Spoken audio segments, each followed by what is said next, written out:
So Freaky Friday's out, right? Lindsay Lohan's Glow Up. And I saw a billboard that said, no one wants to become their mother, but it happened again. And I'm a mom. And I started thinking, that is fucked up. Like, are you kidding me? Like, of course she's going to want to be me, right? Like, I was a professional dancer and traveled the world with like the biggest icons and pop stars. Like, I'm a dancer. I do art. Like, I'm fucking cool. I was the it cheerleader. I'm in movies. And, I started thinking that to myself because I was seeing it as the perspective of a mother. From the perspective of a mother, you're offended. The perspective of a daughter, you get it. Am I right? I mean, even my mom, I'm sure you're listening right now. Do you want to become your mother? No. The answer is always no. Why is that? That's about some bullshit. All right. Happy hump day. Let's get into it. Hello, world. Come inside the Dear Juju podcast. So yeah, I started thinking about it and I was just like, maybe it's just an evolutionary thing, right? Like maybe it's good that our daughters don't want to be like us. We want them to be better than us, right? We want them to be smarter, want more understanding, just cooler, kinder, nicer, more aware, more sensitive, more clocked in to life. And then I started thinking, I think it's okay if she doesn't want to be like me. And, I'm going to be a fucking dork to her. And it's kind of a hard pill to swallow, and I'm not going to lie because I've always fucking been the cool girl. If anyone grew up in Spring or Klein, Texas, put it down in the comments. You know who it was. It was Julianne Waters was the Britney Spears of my fucking time, okay? My mom still gets stopped. Oh, you're Julianne's mom. Oh my God, I see what she's doing in Los Angeles. And I'm like, y'all were the same motherfuckers that said I shouldn't go to LA and dance and not have an education. Talking out both sides of your mouth. But that's how I felt about that. Last week, I cannot believe it. I forgot to talk about my Supper Soiree. You guys, a time was had. A time was had, honey. Holy guacamole. We logged on to Zoom. It went 3 hours. It went way too fucking long. Next time, I'm capping it at 2 hours. But we had such a good time. We were all like chitting in a chat and we started getting a little drunker and drunker and drunker. Or more drunk and more drunk and more drunk. Because I opened a bottle, they opened a bottle. We had a kiki. It was so much fun, and we learned a lot as well, or they learned a lot, so they told me. So I really appreciated it. I had a good time. I think I'm going to be doing it monthly. I'm not quite sure, but I need to already put one out for September. It's like that goes by fast. So I think I'm going to do September a soup. Keep it a soup.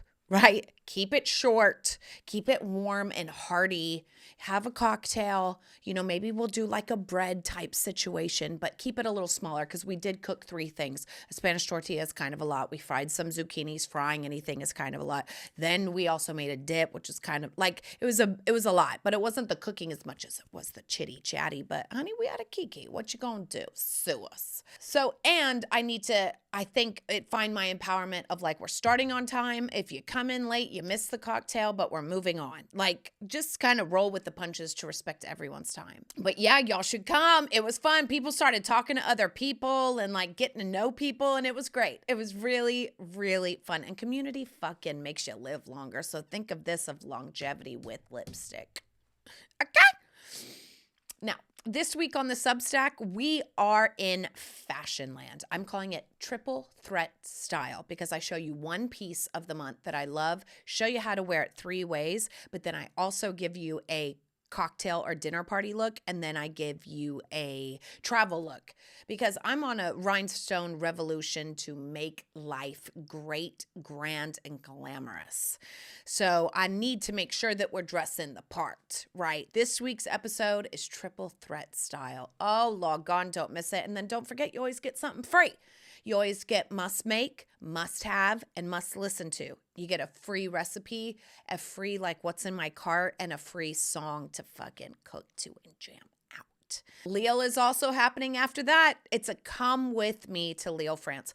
And the thing that's so cool and why I've started this and to really build it out and it feels so good. I know I'm stopping selling now. I'm just saying like I'm at Europe's fucking doorstep, Hey, Europe, it's me, Juju. How's it fucking going?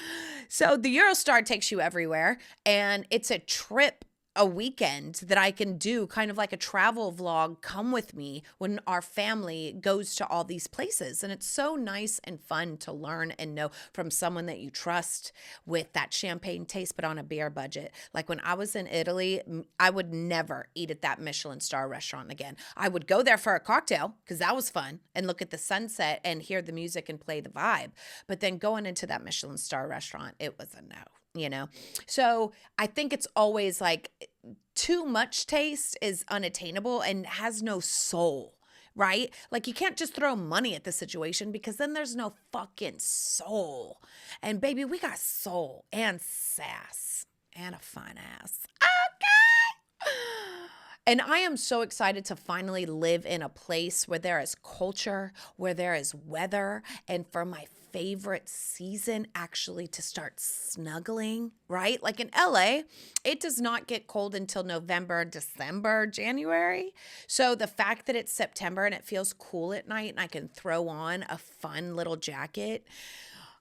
And culture. My husband surprised me with the Cartier exhibit, but guess what? I already went with my good friend who I'm actually going to Lille with as well. And I was like, I already went. And he was like, I know I bought these tickets before she asked you and I was going to surprise you. And you know what? I am so happy that I fucking did because all he could see was the great divide in humanity. He's very much an Aquarius. Aquariuses by nature are altruistic in their like utopian kind of view of all that shit. It's a little bit, we're a good pair because I kind of like, dude, it's a fucking rock and it's blingy. Like it's fun. He's like, yeah, I can't see that. All I can see is that this stone that they ripped from someone, then gave it to a queen or a prince, like it's gross. And I'm like, I get that. But also like these gemstones are so beautiful because it's humanity's way of taking a rock, shining it and making art around it and something beautiful and blingy that like, I think that's what's so beautiful about humanity is we can take a fucking rock and make it just the most exquisite thing that has depth and layers and, means something. And there's so many people that touch it. It's really a work of art, especially of craftsmanship. He's like, yeah, I didn't see it that way at all. I'm like, we basically ran through the fucking exhibit because last week I was so excited to have my kids start school. Well, they only started school for grades 1 through 6. Kindergarten and the nursery that's attached to the kindergarten didn't start until this week. So I had 3 more days with my daughter, which was great. But I was really ready to have a hump day. I wanted to go to a museum with my husband and like make out. I wanted to go to a restaurant and maybe have too much wine and come home in my silk robe.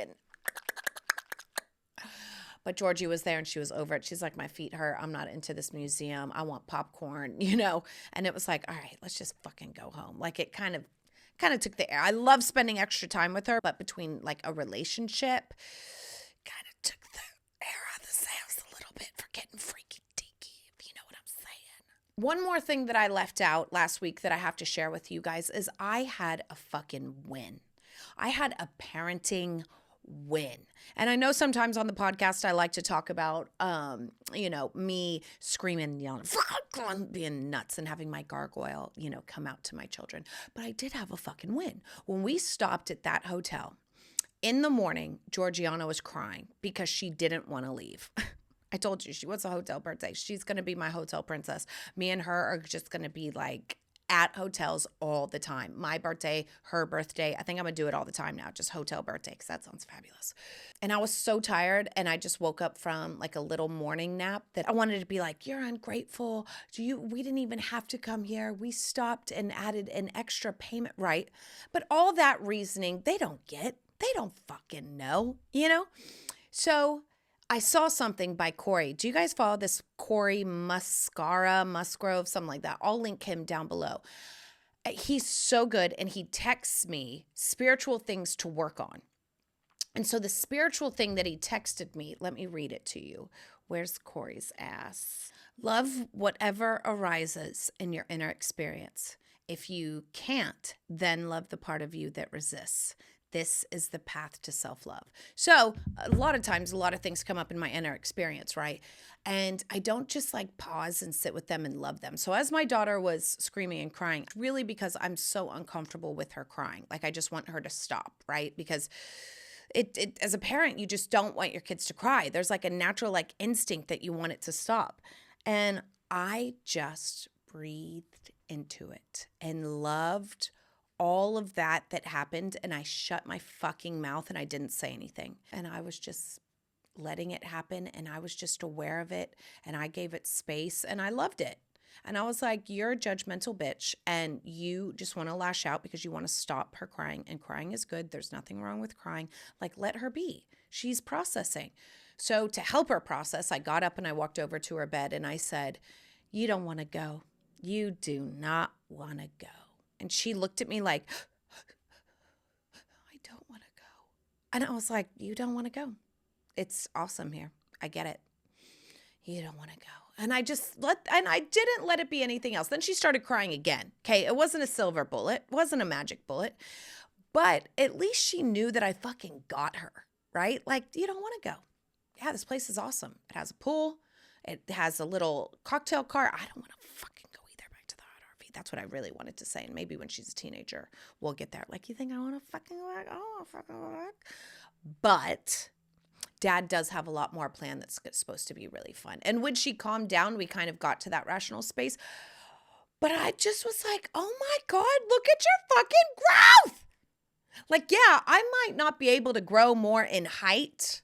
And I wouldn't want to, because this 1.5 little fucking firecrackers, the shit. A spinner is what I'm called. So for the men, that's what they call me, as a spinner. But I did grow spiritually, and I was so fucking proud of that little win. And I was like, you know what? Good for you. You didn't react. You saw the judgment. You loved it. You gave it space, and you just let it be for once in your fucking life. So I just wanted to share that win to you. So again, I'm going to say it again because I feel like it's worth repeating. Love whatever arises in your inner experience. I mean, he could have just stopped there. Love whatever arises in your inner experience. If you can't, then love the part of you that resists. That is the path to self-love. And so I wasn't loving that all this internal dialogue, that I had a knee-jerk reaction of being judgmental and fucking, wanted to squash. But I was like, of course I want her to stop crying because I love her, because I don't want her to cry, because it's just an innate, I think, knee-jerk reaction to want her to be happy and laugh. But it's okay to cry too. So let her have her experience. So fucking win. Not to toot my own horn, but toot toot, spiritually beep beep. All right. Now with all that, let's get into some Q&A with some TNA. How do I submit a question? Go to my link in bio on Instagram. First of all, you can DM me on Instagram. A lot of people do. Or if you're in the States, you can text my Google number. It says 323-515-9338. Text me there. Email me, dearjuju@dearjuju.com. Those are the best ways to submit a question. Now let's get into it. Dear Juju, I love the fact that you are all about cocktails and caftans, which I feel like I've mastered. I've started making cocktails at home because of you and wearing more glamorous caftans while doing it. Yes, queen. But my question is, how do I master saying no without guilt? I still struggle with it. I think everyone does, especially if you're an inner people pleaser. But I think how you reframe it, right, is you don't feel guilty for saying no. You feel proud of yourself for setting a boundary. Like, I think I've told you this before. My best friend, she wanted me to go to Sweden. I felt a little uncomfortable about the situation there and actually being in that and staying there because of old trauma. And I really I wasn't in a good place at that point. And so I didn't want to go, and I do want to go eventually, but just in that scenario, I was just very uncomfortable, and I had to listen to that, and I felt bad. I did, and it was hard. It was, but I kept going. I have to stay true to me, and I'm proud of me for staying true to me, and I really feel like that a real friend will just allow you to say no. And that's almost a way to weed out the good, the bad, and the ugly, because a lot of people who don't want to be told no have really their own interest and don't care about you. And they go, okay, it's a no for you. Maybe when this all gets settled, I would love for you to go. So me too, right?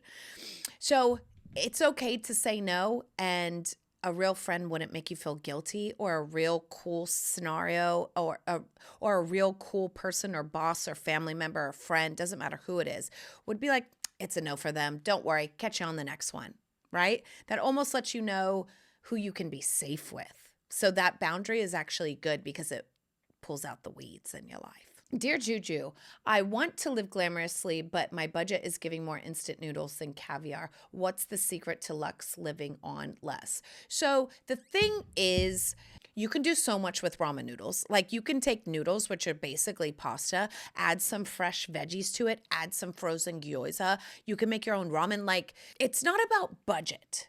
It's about effort. And effort is free. How you do one thing is how you do everything. So how I do ramen noodles, you guys would gag. I seriously buy them from Waitrose here because they're not filled with so much shit as they are in America.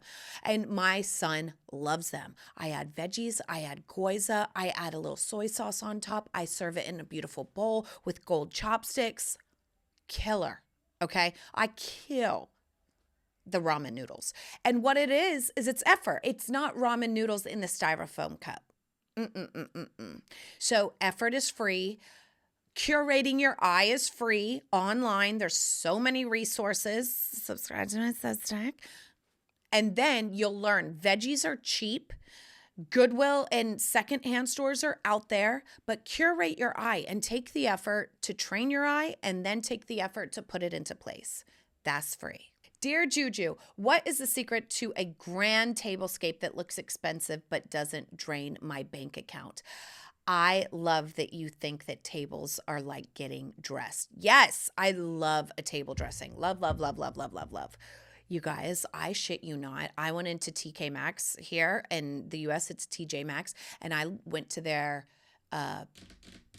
like tabletop section, and there is so much shit there. Like, so much shit. I think what's really important is to get a fun tablecloth, right? So do a Google search and find a really fun pattern. Then with that, go to Goodwill and get you some classic plates, gold and white, because then you could switch out the tablecloth and those gold and white can always stay through every season. And then those little ins and outs of candlesticks, vases, napkins, napkin rings, those can all be found at like TK Maxx or TJ Maxx. They have such good stuff. Home Goods or Home Sense here, which is the same thing.